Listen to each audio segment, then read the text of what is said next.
창세기 27장 1절 말씀. 이삭이 나이 많아 눈이 어두워 잘 볼 수 없게 되었을 때 맏아들 에서를 불러서 내 아들아 하고 말하자. 에서가 아버지에게 제가 여기 있습니다 하고 대답하므로 이삭이 말하였다. 보아라, 이제 나는 늙어서 내가 언제 죽을지 알지 못한다. 이제 너는 너의 도구들 곧 화살통과 활을 들고 들판으로 나가서 나를 위하여 사냥하여 내가 좋아하는 별미를 만들어 내게로 가져와 내가 먹게 하고 내가 죽기 전에 너를 축복하게 하여라. 4절까지 말씀 우선 봉독해 드렸습니다. 지금 계속해서 하나님께서 선민의 열조와 세운 3대 언약을 아브라함과 이삭 그리고 야곱에게 계속해서 계승시켜 나가는 내용들을 우리는 확인해 볼 수 있습니다. 먼저는 아브라함에게 세운 그 세 가지 언약이 이삭에게 계승되었습니다. 이삭에게 계승시키기 위해서 하나님은 하나님의 뜻대로 리브가와 결혼을 하게 하셨고, 또 아브라함의 사명이 다한 뒤에는 이제 아브라함이 가지고 있던 그 땅을 이삭에게 상속하게 하시고, 그리고 본격적으로 하나님께서 아브라함에게 언약했던 그 언약들을 이삭에게 계승을 해나갑니다. 그러면서 이삭으로 하여금 그랄 왕과의 평화 조약을 맺게 하심으로써 이삭이 아브라함의 복을 계승받고, 또 이삭 역시도 하나님께서 아브라함에게 언약하신 대로 복의 근원이 된다는 사실들을 확인시켜 주고 있습니다. 그러니까 창세기의 내용들은 크게는 하나님께서 아브라함에게 언약하시고 언약하신 대로 그 언약을 성취해 나가시는 그런 역사 섭리입니다. 그런데 하나님께서 언약을 세우시고 하나님께서 그 언약을 이루어 나가시는 과정들을 저희들에게 다각적으로 증거해 주심으로써 정말 이스라엘의 역사 과정을 통해서 큰 일, 작은 일, 좋은 일, 나쁜 일 할 것 없이 하나님의 언약은 반드시 이루어진다는 사실을 저희들에게 확증시켜 주시는 그 말씀으로 우리는 과정에서 확인을 해볼 수 있습니다. 이삭에게 하나님께서 언약을 계승시키는 과정 역시도 때로는 이삭이 거짓말을 하고, 또 때로는 이삭은 위기를 만나서 재물이 되기도 하고, 이런 여러 가지 많은 우여곡절을 겪으면서도 하나님은 한치의 오차도 없이 인간의 모습이나 인간의 행위나 어떤 환경과 관계없이 하나님의 뜻은 반드시 이루어진다는 것을 확인시켜주고 있는 겁니다.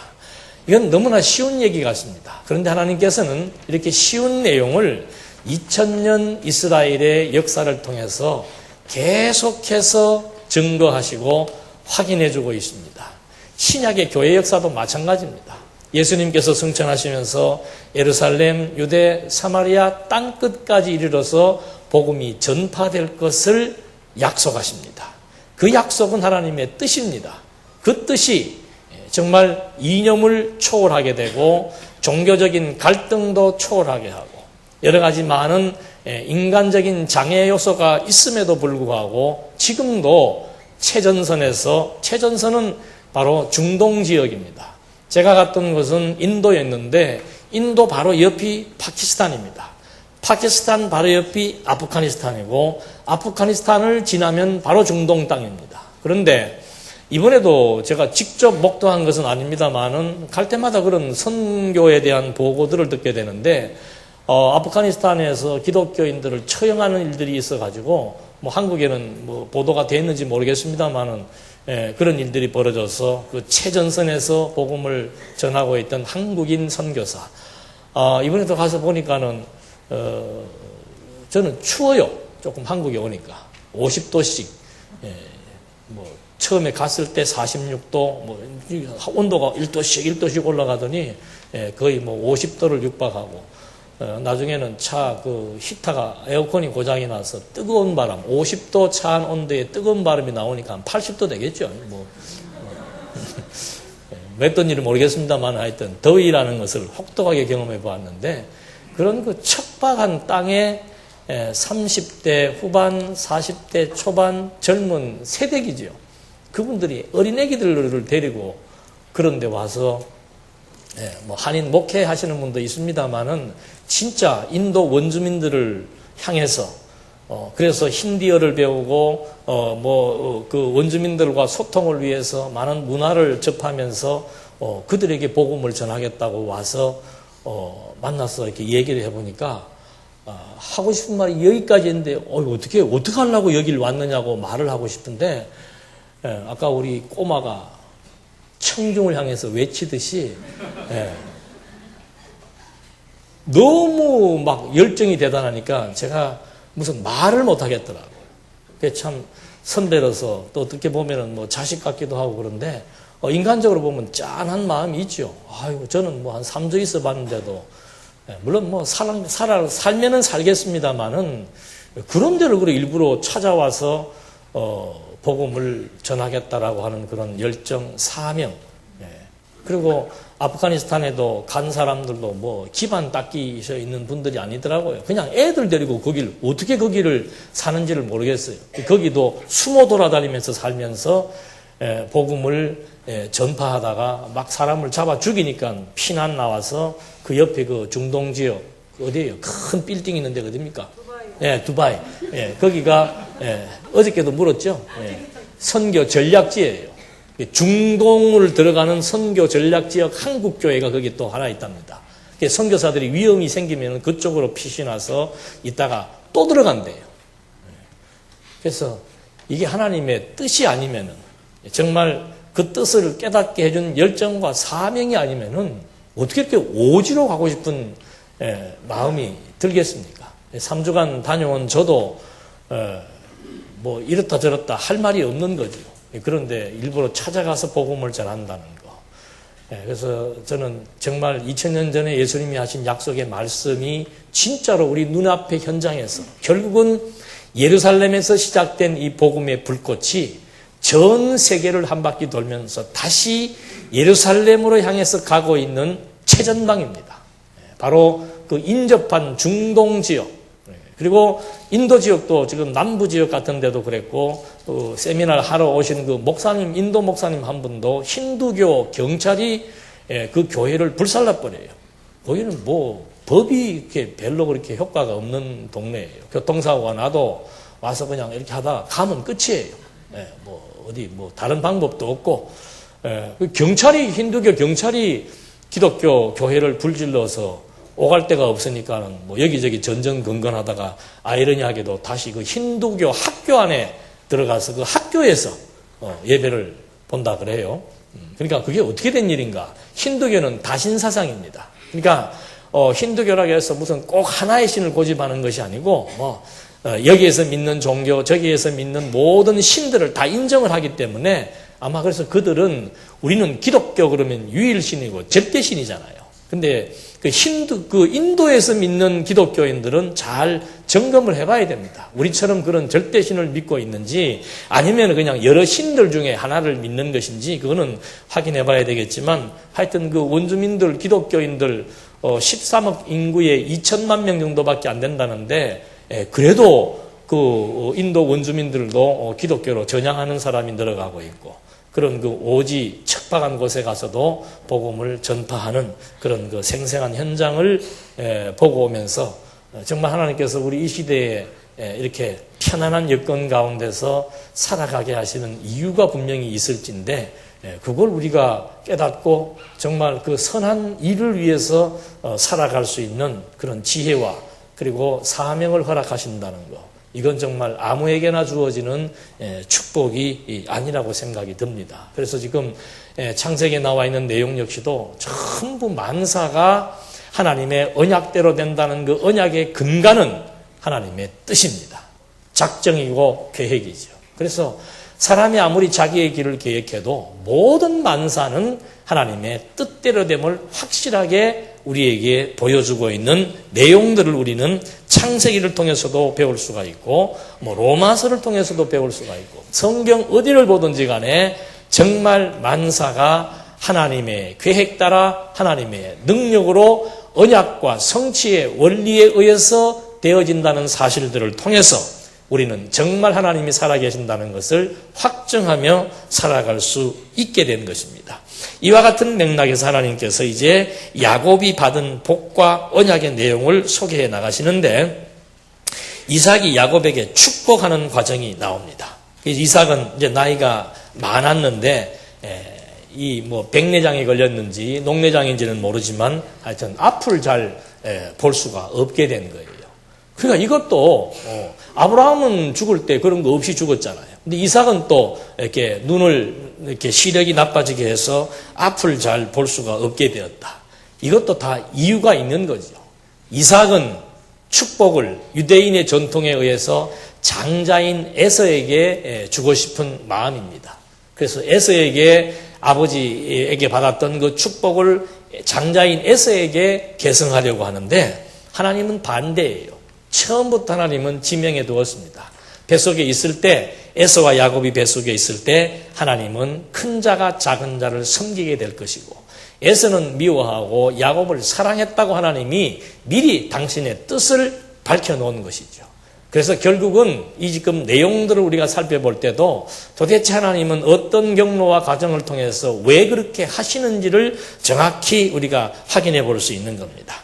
이런 맥락 속에서 하나님께서는 이삭의 눈을 멀게 해서 하나님의 뜻대로 되게 하시는데 이삭은 어리석게도 그 하나님의 약속을 잊어버리고 그 태중에 있었던 하나님의 계획을 잊어버리고 결국은 에서에게 축복하려고 하는 그런 생각에 의해서 에서를 불러서 사냥을 가가지고 좋은 고기 그리고 좋은 음식을 만들어서 내가 죽기 전에 나를 먹게 하고 그거 먹고 너에게 마음껏 축복하도록 하라고 야곱을 불러서 말한 것입니다. 그런데 5절 이삭이 그의 아들 에서에게 말할 때 리브가가 들었으며 에서는 사냥하려고 들판에 나갔다.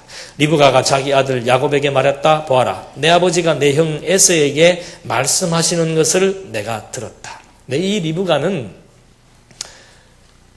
여자라고 총칭하기는 그렇고 하여튼 리브가가 말을 잘 이렇게 듣나 봐요. 이렇게.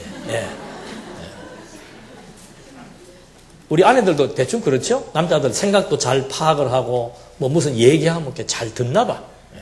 결정적인 얘기를 듣게 되는 거죠. 결정적인 얘기를 듣게 됐는데 그 말이 뭔가 하면은 자기 남편이 에서에게 축복을 하려고 한다는 그 말을 이제 리브가가 듣게 됩니다. 그래서 13절에 보니까 어머니가 그에게 말하기를 내 아들아 너의 저주는 내가 받겠다. 오직 너는 내 말을 듣고 가서 나에게 가져오너라 하였다. 그리하여 야곱이 가서 붙잡아 어머니에게 가져오니 그의 어머니가 그의 아버지가 좋아하는 별미를 만들었다. 리브가는 집안에 있는 큰아들 에서의 좋은 옷을 가져다가 작은 아들 야곱에게 입히고 새끼 염소들의 가죽을 야곱의 손과 그의 목에 매끈매끈한 곳에 입혔다. 리브가가 자신이 만든 별미와 빵을 그의 아들 야곱의 손에 들려주었다. 그런 정보를 듣고서는 어머니가 이제 꼼수지요. 꼼수를 발동시키는 겁니다. 야곱을 불러가 너는 사냥할 것도 야곱은 사냥 잘 못해요. 에서는 사냥을 잘하지 마. 그러니까 사냥을 잘 못하니까 야생 자연산 양을 잡아오는 게 아니고 이제 집에서 키우는 양 그 우리에 가서 한 마리 가져다가 갖고 오너라. 그럼 내가 그걸 만들어서 아비한테 갖고 들어가게 해서 네가 복을 받도록 해주겠다. 그러니까 야곱은 무섭죠. 들키면 어떻게 됩니까? 그러니까 걱정하지 마라. 만약에 들켜서 문제가 생기면은 어미인 내가 책임지겠다. 해서 이제 그렇게 야곱에게 말을 하고 야곱은 어머니의 말을 듣고 그대로 가서 이제 그 우리에서 가축을 가져다가 갖다 주니까 에서가 만든 음식보다는 리브가가 만든 음식이 훨씬 맛있겠죠. 별미를 정성껏 별미를 만들어서 그 별미와 빵을 그의 아들 야곱 손에다가 들려주게 됩니다. 그랬더니 18절 야곱이 아버지에게로 가서 내 아버지시여 하고 부르니 이삭이 내가 여기 있다. 내 아들아 너는 누구냐 하고 말하였다. 뭔가 목소리가 좀 달랐죠. 야곱이 아버지에게 대답하기를 나는 아버지의 맏아들 에서입니다. 아버지께서 제게 말씀하신 대로 제가 했습니다. 자, 일어나 앉으셔서 제가 사냥에 온 것을 잡수시고 아버지께서 저를 마음껏 축복해 주십시오 하였다. 이삭이 그의 아들에게 내 아들아 내가 어떻게 이처럼 빨리 잡았느냐 말하니 야곱이 여호와 아버지의 하나님께서 제게 쉽게 만나게 하셨습니다라고 대답하였다. 하나님 안 팔아도 되는데 자꾸 이제 겁이 나니까 신의 이름까지 들먹이면서 거짓말을 하는 겁니다. 21절 이삭이 야곱에게 내 아들아 이리로 가까이 오너라 내가 내 아들 에서인지 아닌지 만져보겠다라고 말하니 야곱이 그의 아버지 이삭에게 다가가자 이삭이 그를 만지며 목소리는 야곱의 목소리인데 손은 에서의 손이구나라고 말하였다. 야곱의 손이 그의 형 에서의 손과 같이 털이 있으므로 이삭이 그를 알아보지 못하고 그를 축복하였다. 여기에서 이삭이 말하기를 내가 진실로 내 아들 에서냐 하니 그가 예하고 대답하였다. 그러니까 지금 축복하게 되는 경위를 지금 여기서 설명한 겁니다. 이삭이 말하기를 내게 가까이 가져오너라 내 아들이 사냥한 것을 먹고 내가 너를 축복하겠다. 함으로 야곱이 그에게 가까이 가져가니 이삭이 먹었고 또 그에게 포도주를 가져가니 이삭이 마셨다. 그의 아버지 이삭이 그에게 말하기를 내 아들아 가까이 와서 내게 입 맞춰라 하므로 야곱이 가까이 가서 이삭에게 입을 맞추니 이삭이 그의 옷 향내를 맡고 그를 축복해 주며 말하였다. 그러니까 이삭은 지금 계속해서 의심이 가는 거죠. 분명히 목소리는 야곱인데 해서 손 내밀어 보니까는 손에 털도 있고 뭐 안 보이니까 알 수가 있습니까? 그 다음에 이렇게 가까이 오라 그래서 몸에서 나는 향내를 맡아보니까 야곱의 에서의 냄새가 나니까 그제서야 설마 이 모자가 나를 속였겠나 하고 이제 결국은 축복을 해주는 겁니다. 그 축복의 내용을 보니까 보아라 내 아들의 향기는 여호와께서 복 주신 들판의 향기 같구나. 하나님께서 하늘의 이슬과 기름진 땅과 풍성한 곡식과 포도주를 내게 주시기를 원한다. 백성들이 너를 섬기고 나라들이 내게 엎드릴 것이니 너는 내 형제들의 주가 되어라. 내 어머니의 아들들이 내게 엎드릴 것이며 너를 저주하는 자들은 저주를 받고 너를 축복하는 자들은 복을 받을 것이다. 이게 하나님께서 아브라함에게 창세기 12장 3절에서 하신 약속의 내용과 똑같은 겁니다. 아브라함 너로 말미암아 저주와 축복이 임한다. 그래서 너는 복의 근원이 될 것이라고 하나님께서 아브라함에게 약속했던 그 허락했던 그 축복을 이제 아브라함에게 계승받은 이삭이 본인은 지금 에서인 줄 알고 복을 빌지만 결국은 하나님께서 지명하신 야곱에게 지금 복을 빌게 되는 그런 내용으로 여기서 지금 소개가 되고 있습니다. 우리는 이런 과정들을 하나하나 살펴볼 의미가 있습니다. 이삭은 끝까지 에서에게 복을 빌고 싶었지요. 근데 마음대로 안 됩니다. 하나님께서 눈까지 멀게 해서 눈 머니까 제대로 보지 못하고 아무리 심증이 가도 만져보니까 이건 털이 있고 옷에서 나는 냄새도 이거는 분명히 에서라고 미심쩍지만 그렇게 여길 수밖에 없도록 하나님께서 그런 섭리를 해나가시고 또 반대로 리브가와 야곱도 마찬가지예요. 하나님의 뜻대로 된다는 것이 믿어졌으면은 설령 거짓말 안 하고 그냥 가만히 누워 있었어도 하나님이 또 어떤 방법을 동원해서든지 간에 결국은 야곱에게 복이 계승되도록 섭리하도록 하나님께서 그렇게 하게 하실 것인데 이 두 쪽 다 양쪽 부모들이 다 지금 이렇게 불완전한 신앙 가운데서 흔들리고 있는 모습을 우리는 확인해 볼 수 있는 겁니다. 그러니까 이 하나님이 하신다는 것 그리고 하나님의 뜻대로 하신다는 것 그 뜻을 알려주기 위해서 이스라엘 2000년의 역사, 신약 교회의 역사 이것이 전부 언약대로 성취되는 이스라엘의 역사요 교회의 역사를 통해서 우리에게 지금도 확증시켜 주고 계심에도 불구하고 우리 역시도 마찬가지예요. 이렇게 공부할 때는 맞아 하나님이 하시지 하면서도 문 열고 나가면서부터는 항상 접속사가 붙어요. 뭐예요? 그래도. 뭐 공부할 때는 뭐 100% 하나님의 절대 주권이고 제가 이번에 그 임마누엘 교회 가서도 첫날은 뭐 요셉의 신앙관을 하고 둘째 날은 에베소서에 대한 구조를 하고 마지막 날은 로마서의 구조를 했는데 결론은 다 똑같아요. 요셉의 삶도 뭐예요? 하나님의 뜻대로예요. 꿈으로 언약하신 대로 하나님은 요셉의 일생이 그렇게 파란만장하게 섭리하셨지만은 결국은 하나님의 뜻대로 마지막 가서는 꿈으로 약속하신 대로 자기 형들이 전부 요셉 앞에 무릎을 꿇고 요셉 앞에 나중에 용서를 비는데 요셉이 얼마나 명언을 합니까? 형들이 나를 판 것이 아니고 하나님께서 나를 이리로 미리 우리를 구원하기 위해서 하나님이 미리 보내신 것이다. 이것이 하나님의 뜻이라고 말하고 있습니다.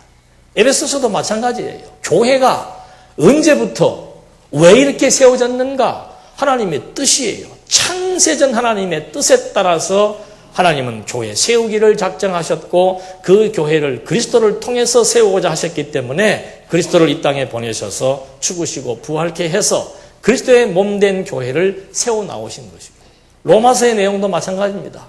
로마서의 첫 구절에 이 복음은 하고 복음에 대한 정의를 내립니다. 이 복음은 뭔가? 하나님께서 선지자들을 통하여서 성경에 미리 약속하신 것이다. 뭘 약속했는가? 아들에 관하여서 약속한 것이다. 그러니까 복음의 내용은 뭔가? 하나님의 아들을 통해서 죽이시고 살리시는 하나님의 뜻이 이루어지는 내용들을 우리에게 확인시켜주고 있는 겁니다. 그래서 첫 1장 2절에 복음은 하나님의 아들에 관해서 성경에 약속하신 것, 다시 말하면 하나님의 뜻대로 그리스도가 오셔서 구약의 언약을 성취하신 것이 복음인데 11장 36절에 모든 만물이 어디에서 나와요? 그게 하나님의 뜻이에요. 창조도 하나님의 뜻이며 섭리도 하나님의 뜻이며 종말도 하나님의 뜻으로 하나님의 뜻대로 하나님이 섭리하신다는 사실을 설명하는 것이 로마서 1장으로부터 11장까지의 전반의 내용이었습니다. 그게 깨달아지니까 무슨 생활? 산제사, 영적 예배를 드리는 생활이 나타나게 되는 거죠. 그러니까 우리의 삶이라고 하는 것은 지금 여기서도 창세기에서도 마찬가지고 성경 전반을 통해서 나타나는 하나님의 섭리가 무엇인가? 정말로 창세전부터 세워놓았던 하나님의 계획.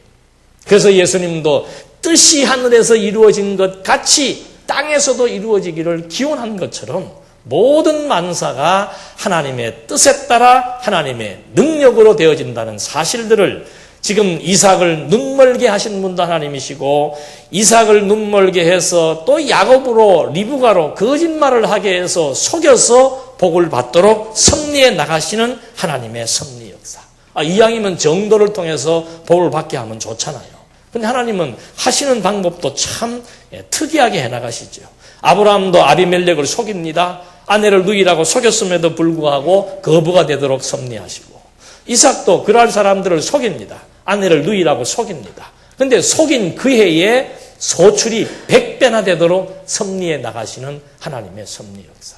그러니까 세상 돌아가는 것이 인간의 모략으로 되는 것이 아니고 하나님이 하신다는 사실을 너무도 극명하게 보여주고 있는 겁니다. 그래서 눈이 어두운 이삭이 결국은 속아서 야곱에게 축복을 한 것처럼 보였지만은 그렇게 될 수밖에 없는 이유는 뭔가? 이미 야곱과 에서가 리브가의 태중에 있을 때 하나님은 야곱을 지명했고 그 야곱으로 하여금 복을 주시겠다고 작정하신 그 뜻에 근거해서 이런 역사가 이렇게 전개되고 있는 겁니다. 그래서 30절 말씀해 보니까 이삭이 야곱을 축복하기를 마친 후 야곱이 그의 아버지 이삭 앞에서 나가자마자 그 형 에서가 사냥해서 돌아왔다. 이거 누가 타이밍을 맞추는 거예요? 그러니까 우리는 별로 그 안 좋은 머리 가지고 기억력도 별로 없는데 그 타이밍 맞추려고 그러면 안 됩니다. 정말 천하의 범사가 기한이 있고 그 목적이 이룰 뭐가 있어요? 때가 있는 거예요. 야곱을 에서를 뭐하게 만드는 겁니까? 열받게 만들려고 하나님은 지금 그 타이밍 그렇게 맞췄네. 야곱 나가자마자 바로 그 다음에 에서가 등장하도록 하나님이 섭리해서 들어와서 갖고 오니까 얼마나 이삭이 놀라겠습니까? 금방 지금 식지도 복 준 거 식지도 않았는데 바로 그냥 에서가 또 들어오니까 너 누구냐 도대체? 31절 에서도 별미를 만들어 아버지에게 가지고 가서 말하기를 내 아버지시여 일어나서 이 아들이 사냥한 것을 잡수시고 마음껏 저를 축복해 주십시오 하니 아버지 이삭이 그에게 너는 누구냐 하고 물었다. 그가 저는 아버지의 아들 곧 아버지의 맏아들 에서입니다. 뭐 똑똑하게 뭐 아버지의 아들 곧 뭐 해봐야 이미 다 물 건너 가버렸어요. 이삭은 심하게 떨면서 말하기를 아마 혈압으로 쓰러지지 않기 다행이죠. 세상에 아내가 자기를 속이고 자식이 나를 속여 부들부들 떨 수밖에 없죠. 심하게 떨면서 말하기를 그렇다면 사냥한 것을 내게 가져온 사람은 누구냐? 내가 오기 전에 내가 다 먹고 그를 축복해 주었으니 그가 반드시 복을 받을 것이다 하였다. 에서가 그의 아버지의 말을 듣고 큰 소리로 비통하게 부르짖으며 아버지에게 아버지 저를 축복해 주십시오. 제게도 그렇게 해 주십시오 말하니 이삭이 말하기를 내 동생이 속임수로 내 복을 빼앗았구나 하였다. 에서가 말하기를 그래서 그의 이름을 야곱이라 부른 것이 아닙니까? 아버지하고 아들하고 둘이 쏟고 난 뒤에 막 뭐 해봐야 아무 필요 없습니다. 전에는 그가 저의 장자권을 빼앗고 보십시오. 이제는 제 복을 빼앗아갔습니다. 하고 또 말하기를 아버지께서는 저를 위하여 복을 남기지 아니하셨습니까? 하니 이삭이 에서에게 대답하였다. 보아라, 내가 그를 너의 주로 세우고 그의 모든 형제들을 그에게 종으로 주었으며 또 곡식과 포도주를 그에게 제공하였다. 그러므로 내 아들아, 내가 지금 너를 위하여 무슨 일을 할 수 있겠느냐? 아니, 이양 복 주는 거 뭐 남기고 주겠습니까? 근본적인 복을 주어버렸는데 너로 말미암아 복과 저주가 임하는 너는 복의 근원이 된다고 하나님 이삭이 야곱에게 복을 주었기 때문에 더 이상 이제 뭐 받을 복도 없는 거죠. 도리어 에서는 이삭으로부터 복을 받는 게 아니고 뭘 받아요? 저주를 받는 겁니다. 보아라, 내 거주자는 기름진 땅에서부터 멀고 높은 하늘의 이슬로부터 멀 것이며 너는 내 칼을 의지하여 생활하겠고 내 동생을 섬길 것이다. 그러나 내가 힘을 얻게 될 때 내 목에서 그의 멍에를 부숴버릴 것이다. 그러니까 이건 뭐 땅이 좋아야 되는데 예나 지금이나 좋은 땅이라 값도 많이 나가는데 여기는 땅이 저주를 받아서 기름지지도 않고 비가 안 오니까는 그냥 완전히 돌짝밭 사막화 되어버렸고 그리고 에서는 하나님을 의지하고 사는 것이 아니고 칼을 의지하면서 늘 싸움과 전쟁 속에서 살 수밖에 없는 그리고 에서는 형임에도 불구하고 동생을 섬길 수밖에 없는 그런 복을 받게 되면서 결국은 이것은 복이 아니고 저주가 되는 거죠. 에서는 41절 아버지가 야곱을 축복해 준 그 축복 때문에 야곱을 미워하여 마음속으로 말하기를 아버지를 위하여 곡할 날이 가까우니 그때 내가 내 동생 야곱을 죽이겠다 하였다. 큰아들 에서의 말이 어떻게 해요? 리브가에게 들림으로. 근데 이건 마음속으로 한 말을 리브가는 어떻게 해요? 그 옛날에 무슨 드라마 보니까는 뭐 관음법인가? 속을 읽는다 그러는데 이건 뭐 리브가 아니라도 뻔한 거 아니에요? 벌써 이 동생이 형을 2번씩 속이고 아버지까지 속여가지고 가장 결정적인 그 복을 빼앗아 갔으니까는 뭐 이거는 형제간에 요셉의 형들은 아버지가 야곱이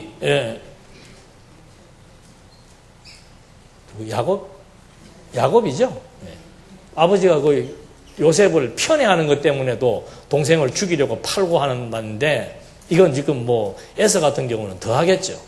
그래서 그런 마음을 어머니가 읽고서는 이제 내 형의 노여움이 풀리기까지 며칠 동안 그와 함께 머물러라.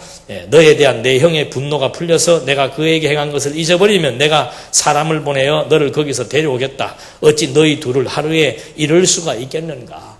그러니까 이제 이미 복은 받아놨으니까 그 현장을 피해서 결국은 이 야곱을 보호하려고 하는 리브가의 술수가 이제 여기서 나타나게 되는데 이런 모든 일련의 과정들이 하나님이 치밀하게 지금 섭리해 나가시는 계획 속에서 이루어진다는 사실을 알 수가 있는 겁니다. 그래서 리브가가 야곱에게 형 에서의 복수를 피하도록 좀 마음을 사라고 같이 있게 하면서 결국은 이제 아버지가 죽게 되고 아버지가 이제 도대체 이거는 한 가정에 살 수가 없다는 그런 변명을 이제 리브가는 되게 됩니다. 그러니까 그 에서의 아내를 빈미 삼아 가지고 이 여자가 잘못 돌아가 집안이 시끄러우니까 나는 저 며느리가 마음에 안 든다는 핑계 삼아서 결국 야곱을 자기 이 오라비 라반의 집으로 핀신을 보내도록 이제 섭리를 해나가시는 거죠. 이게 이제 하나님의 섭리의 과정들입니다. 그러니까 하나님은 어떤 일을 해나가실 때 다방면으로 다목적에 의해서 섭리를 해나가십니다. 아무리 에서가 이삭이 에서에게 축복하려고 했어도 하나님이 눈멀게 하고 또 야곱과 리브가의 그 두 마음을 한 마음으로 묶어서 끝까지 형과 아버지를 속이도록 잘 위장하게 해서 결국은 또 복을 받게 하더니 또 에서를 흥분시켜서 야곱을 죽이려고 하는 그런 마음을 읽고서는 결국 야곱을 어디로요? 저기 하란 땅으로 21년 동안 훈련시키기로 섭리하시는 하나님의 섭리 역사. 그러니까 이 야곱도 그런 거짓말했기 때문에 지금 이런 일을 겪는 건 아니에요. 거짓말해도 하나님은 얼마든지 복도 주시고 거짓말해도 농사 잘 되게 해주시고 거짓말해도 부자가 되게 하시는 하나님. 또 때로는 거짓말하면은 거짓말 때문에 징책하시기도 하시는 하나님. 그러니까 거짓말을 해야 된다 안 해야 된다가 중요한 게 아니에요.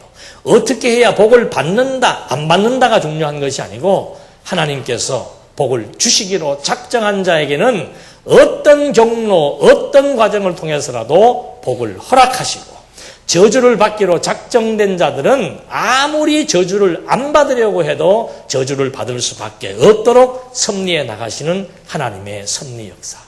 그래서 솔로몬도 사람이 아무리 자기의 길을 계획해도 절대로 인간의 생각과 계획대로 되지 않고 하나님의 뜻대로만 된다는 사실. 그래서 이 복이라고 하는 것은 인간의 욕심대로 되는 게 아니죠.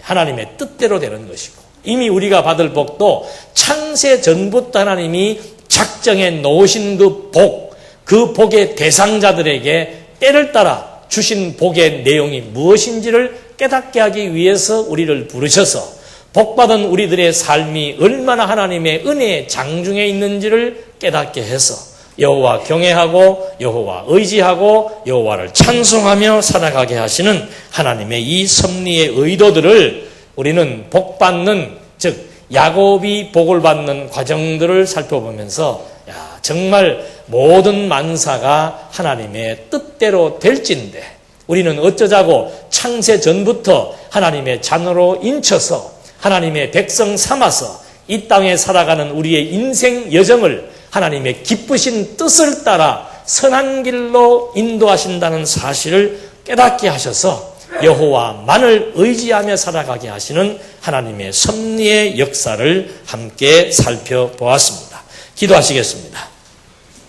어제나 오늘이나 영원토록 동일한 뜻에 의해서 동일한 능력으로 섭리해 나가시는 하나님 아버지, 우리 때로는 이런 하나님 잊어버리고 인생 살면서 힘들 때 좌절하고 안 될 때 원망하며 살 때가 많지만 정말 하나님의 기쁘신 뜻이 무엇인지를 알게 하신 이상 이제 하나님의 지혜로 말미암아 세상을 보는 눈을 세상을 해석할 수 있는 체계를 갖게 하시고 우리의 마음속에 이제는 부정적인 생각과 또 좌절하거나 실망하는 약한 심령보다는 어떠한 형편과 여건에 처하더라도 자족의 비결을 깨닫고 여호와의 뜻이 이루어지는 과정을 살펴보면서 여호와를 의지하며 경외할 수 있도록 인도해 주시옵소서.